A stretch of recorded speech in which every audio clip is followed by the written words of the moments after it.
En aquellos días, María se levantó y se puso en camino deprisa hacia la montaña, a una ciudad de Judá. Entró en casa de Zacarías y saludó a Isabel.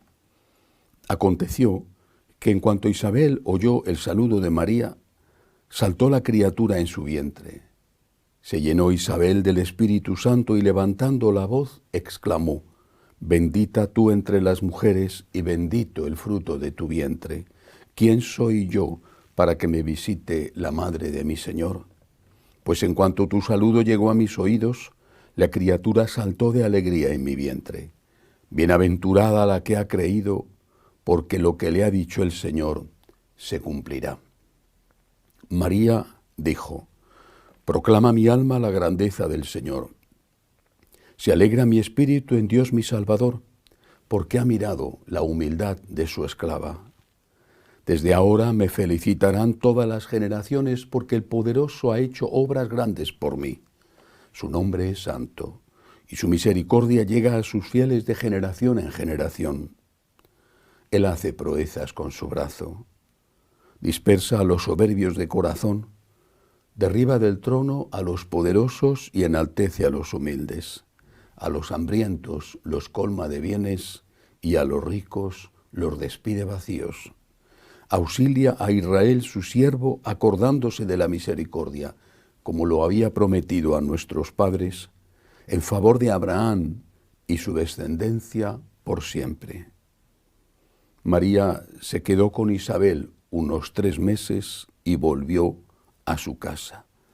Palabra del Señor. Gloria a ti, Señor Jesús. Qué maravilloso es el mes de mayo. No digo que sea el único mes maravilloso del año, pero qué maravilloso es. Empezamos el mes con San José, el esposo de la Santísima Virgen, San José Obrero, y lo terminamos con una fiesta de María en la que recordamos la visitación a su prima Santa Isabel. Y en el medio tantas fiestas de la Virgen, Fátima, por ejemplo, pero también María Auxiliadora. ¿Qué tenemos que aprender hoy de esta visitación de María? Primero, el hecho en sí. La Virgen María se entera de que una pariente suya, la tradición dice que prima, quizás sería una tía, no lo sabemos, una pariente suya está necesitada, es mayor, se ha quedado embarazada, corre riesgos. No es que la Santísima Virgen sea una profesional a la hora de ayudar en un parto, pero sabe que es necesaria allí. Y va a hacer una obra de caridad. Pero, ¿quién la hace? ¿En qué consiste esa obra de caridad? La hace una mujer embarazada, recién embarazada, ciertamente, y consiste en recorrer un largo camino. No sabemos muy bien cuánto tardaban, pero dicen que alrededor de una semana. Un largo camino que, aunque se hacía en caravanas y había la paz romana en ese momento, sin embargo tenía varios riesgos, no solamente el agotamiento, sino también quizá algún asalto. Primera lección: la caridad implica siempre un riesgo. Aquel que no quiere correr un riesgo nunca hace nada, pero es que no hacer nada ya es hacer algo.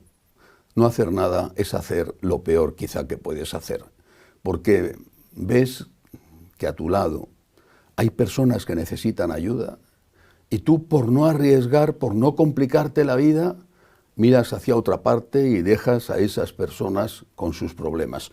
No podemos resolver los problemas del mundo, es evidente, pero los problemas que están a nuestro lado, los problemas que sí están a nuestro alcance resolver, esos tenemos la obligación de resolverlos.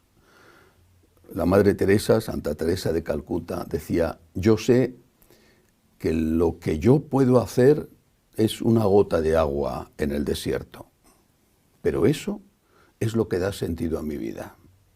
Primera lección: arriesga. Tienes que amar, tienes que pensar en el otro, arriesga. Es verdad que la caridad, lo mismo que el resto de las virtudes, tiene que ser practicada con una virtud que equilibra la virtud de la prudencia. Pero algunos son tan prudentes que jamás hacen nada. Y habría que decirles que su prudencia en realidad es cobardía. ¿Cómo te gustaría que te trataran a ti? ¿Con tanta prudencia? ¿Con tanto miedo? A que si estuvieras necesitado dirías que corran esos riesgos y que te ayuden. Pues lo mismo tienes que hacer tú con los demás. La Virgen María nos da este ejemplo, el ejemplo de la caridad corriendo riesgos. Estaba ya educando a su hijo, que apenas era un pequeño grupo de células en su vientre, pero que ya era un auténtico ser humano. Estaba educando a Jesús, que años más tarde correría riesgos, por ejemplo, para curar en sábado o para defender a la mujer. Después viene el saludo de Santa Isabel. Es un saludo maravilloso. Es un saludo extraordinario porque de aquí tomamos además una parte del Ave María, porque no solamente profetiza y le dice lo que hay ya dentro del vientre de la Virgen, como es que viene a mí a verme la madre de mi Señor, sino que le dice, que es muy importante, le dice, bienaventurada tú que has creído, porque lo que te ha dicho el Señor se cumplirá.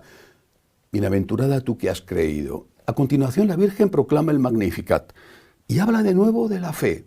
Lo dice de otra manera. Dice la Santísima Virgen que el Señor ha mirado la humildad de su esclava. La humildad está refiriéndose a la fe, porque la humildad es una de las características de la fe. El soberbio es incapaz de tener fe, porque exige pruebas, exige demostraciones, no quiere arriesgar. Solo el humilde, el que se sabe pequeño, el que es consciente de que en su cabeza no entra el mundo entero, de que en su cabeza no entra todo y de que hay tantas y tantas y tantas cosas que no entiende, y eso es justamente lo normal, solo el que es así es capaz de ponerse en manos de Dios y decir, como dijo la Virgen en la Anunciación, aquí está la esclava, hágase en mí según tu palabra. Santa Isabel lo destaca. ¿Tú por qué has creído? La Virgen dice, humildad. ¿Tú por qué has sido humilde? Tú vas a triunfar. El Señor siempre se va a fijar en el humilde y va a dejar de lado, no a los poderosos de la tierra, porque hay poderosos que son santos. Pienso en varios reyes que están canonizados. Me refiero a los poderosos que a lo mejor no tienen ni siquiera poder, pero se consideran poderosos porque están llenos de soberbia. ¿Cuántos que conocemos son así? Están llenos de soberbia y piensan que son el centro del universo, que todo tiene que girar en torno a ellos y que lo que no pueden demostrar o no les conviene, eso tienen que dejarlo de lado.